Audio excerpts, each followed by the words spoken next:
Well, you can take your seat belts off. We're going to calm down now a little bit. Isn't he something? Yeah. And I need the toy. Here we are. Well, what I'd like to do is to start where Bruce left off. Oh, by the way, just it occurred to me when I was being introduced about the 14 years in the business world, and Doug said, well, something made him transition. I can tell you it was living in fear for 14 years. It was living in protection. I don't know if you spend any time in the corporate world, but there's a tendency to circle the wagons and hope it's you're going to be safe. So I had done my time there. I saw a lot of pain. I saw a lot of opportunity, but in the position I was in, I couldn't do much with it.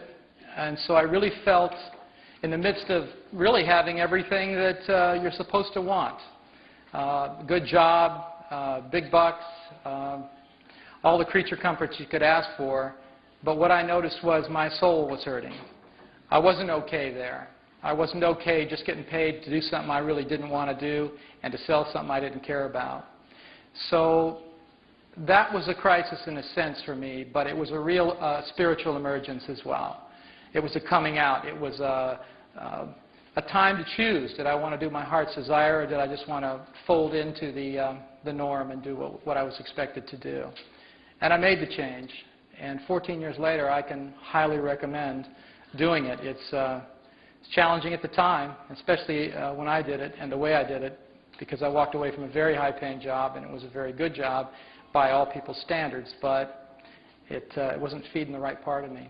So I'm here tonight, and I'm really grateful to Doug and to Bruce for the opportunity to share with you some of the things I've discovered over the last 14 years about the nature of change and about the nature of beliefs and their effect on our lives. So let's get going. I want to start with Bruce's conclusions, plus one that I added to the list. Do you remember his slide that said perception controls behavior? Very powerful words coming especially from a biologist. Perception controls the genes. Perception rewrites genes. And where I'm going with this is perception also rewrites behavior. I expect there's just 2 or 3 of you in the room maybe that might have a few behaviors you'd like to rewrite. I certainly did, especially 14 years ago, and so my search was to find the easiest, sanest, most effective, and quite frankly, the most painless way to do it. Graduate school didn't teach me about the painless part. In fact, it was all about go back, find the pain, work through the pain, and that's the only way to change your beliefs. I do have a different story to tell you at this point, quite a lot different than that schooling. The thing about perception, because Bruce used the word a lot and then he squeezed it together with the word belief, I'd like to make a little bit of a distinction there for us this evening. Perception, in my opinion, is awareness. The dictionary calls it awareness, but it's shaped by belief. Belief actually precedes perception. And I'm going to be talking about how that happens, but the important fact about it is that beliefs control your perceptions. If you rewrite the beliefs, you can rewrite perception. And if you rewrite the perception, you can rewrite the genes and the behavior. So there really is no distinction, if you're in the healing arts, especially the complementary ones, between mind and body. It's just a different expression of us, who we are. I want to define beliefs as a working definition anyway in the following way. Beliefs are conclusions derived from experience, information and or experience. They can be either conscious or subconscious. And what I mean by this, let me give you an example. Beliefs derived by conclusions from information would be the kind of thing that would happen if you got jury duty and you weren't at the event that's being tried. Let's say it's a criminal case. You weren't there present when the so-called crime was committed, but you're sitting in a jury situation. You're now required to listen to information from 2 attorneys telling you their story, getting you ultimately to come to some truth, some level of belief about what happened in that event you couldn't attend. So you're creating a belief through information alone. The second version of that is experience. Typical experiences, say you're 2 years old, imagine, and you've never experienced fire before. So you're crawling around and there's a candle left on, and you're getting curious because you haven't had an experience with a candle or fire yet. So as most kids that are 2 years old, they'll move towards anything they don't understand to discover what it is. So you move closer and closer to that candle, and isn't it interesting? So you stick your little hand out, like you do with everything else, to touch it and grab it and see what it is like, and sure enough, you get burned. Well, as soon as you get burned, you've had an experience. Now it's not just curiosity that's associated with that candle. There's an experience and a conclusion that is drawn from touching that fire, which turns into a belief, which ultimately, as I'll show you, affects your future perception of candle. In the beginning, there's not much of a differentiated perception, but after an experience like that, there certainly is. And then I'm going to talk a lot more about the conscious and subconscious mind, because this is where, in my opinion, the greatest amount of ignorance exists in mainstream psychotherapy, is that we've been trying to change subconscious beliefs with lots of conscious means. And it turns out the two minds are so different that it's no wonder it doesn't work very well.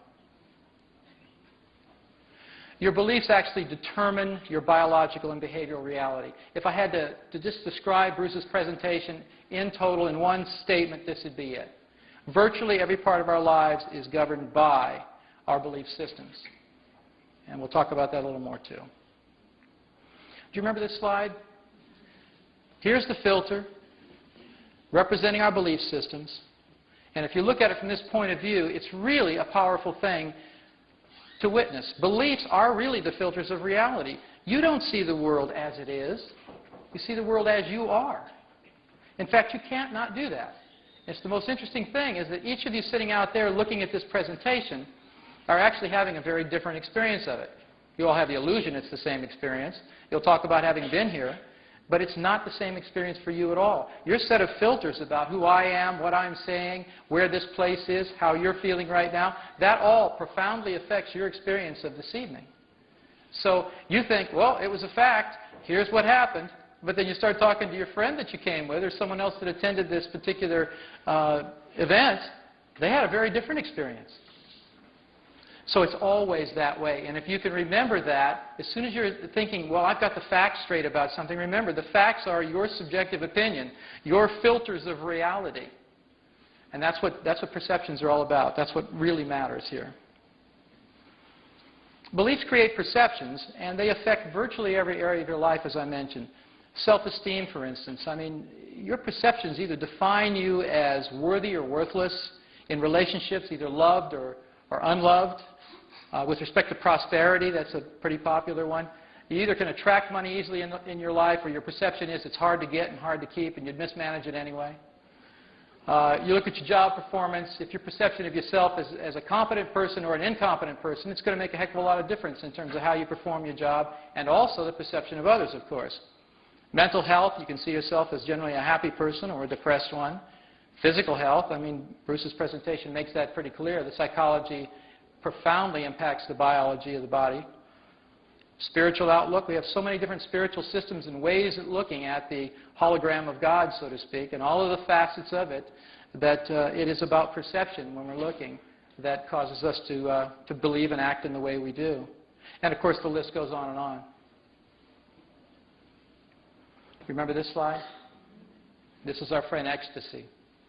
She represents joy. She represents growth in Bruce's model, moving towards something that's pleasurable. Do you remember this one? The scream, it's called. So this one, of course, represents protection and fear.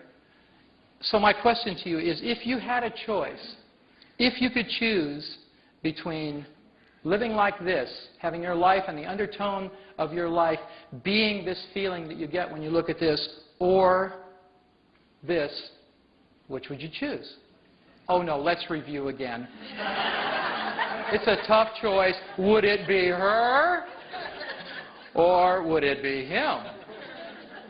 Right, if you're having any trouble deciding here, or if you've decided you'd prefer this one, I only have one recommendation. See your doctor immediately and get your medication adjusted. Because under normal conditions, people are going to pick her. We want consciously to have our lives work. We want our lives to be filled with joy and pleasure and to